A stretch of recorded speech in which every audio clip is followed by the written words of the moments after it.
ଜାତୀୟ କଂଗ୍ରେସ ସୃଜନମୂଳକ ସଂଗଠନ ଅଭିଯାନ ଯୋଗଦେଲେ ଛାମୁଆ ନେତା। ପାରାଦୀପ ଜାତୀୟ କଂଗ୍ରେସ ସଂଗଠନର ସୃଜନମୂଳକ ଅଭିଯାନ ସ୍ଥାନୀୟ ମ୍ୟୁନିସିପାଲିଟି କଲ୍ୟାଣୀଠାରେ ଆୟୋଜିତ ହୋଇଯାଇଛି। ଏଥିରେ ମୁଖ୍ୟ ଅତିଥି ଭାବେ ଏଆଇସିସି ପର୍ଯ୍ୟବେକ୍ଷକ ଏମ୍ ଲିଜୁ ଯୋଗ ଦେଇଥିବା ବେଳେ ସମ୍ମାନିତ ଅତିଥି ଭାବେ ଓଡ଼ିଶା ପ୍ରଦେଶ କଂଗ୍ରେସ କମିଟିର ପର୍ଯ୍ୟବେକ୍ଷକ ରାଜକିଶୋର ବାରିକ, ଜିଲ୍ଲା କଂଗ୍ରେସ କମିଟି ସଭାପତି ନଟବର ବାରିକ, ପାରାଦୀପ ବିଧାନସଭା କ୍ଷେତ୍ର କଂଗ୍ରେସ ନେତା ନିରଞ୍ଜନ ନାୟକ ଓ ବରିଷ୍ଠ କଂଗ୍ରେସ ନେତା ଧ୍ରୁବଚରଣ ମହାପାତ୍ର, ପାରାଦୀପ ନଗର କଂଗ୍ରେସ ସଭାପତି କେଦାରନାଥ ବିଶ୍ୱାଳ ପ୍ରମୁଖ ଯୋଗଦେଇ ମଞ୍ଚ ପରିଚାଳନା କରିଥିଲେ।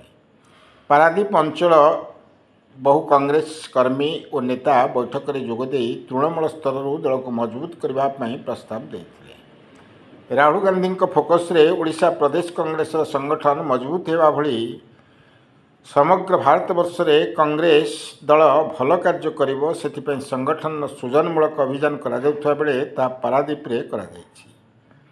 ଏହି କାର୍ଯ୍ୟକ୍ରମରେ କିଛି ଅସନ୍ତୁଷ୍ଟ ବ୍ୟକ୍ତି ହୋହଲ୍ଲା କରିଥିବା ଦେଖାଯାଇଥିଲା ଏବଂ ପରେ ସଭା କାର୍ଯ୍ୟ ସୁରୁଖୁରୁରେ ଚାଲିଥିବା ଦେଖିବାକୁ ମିଳିଥିଲା।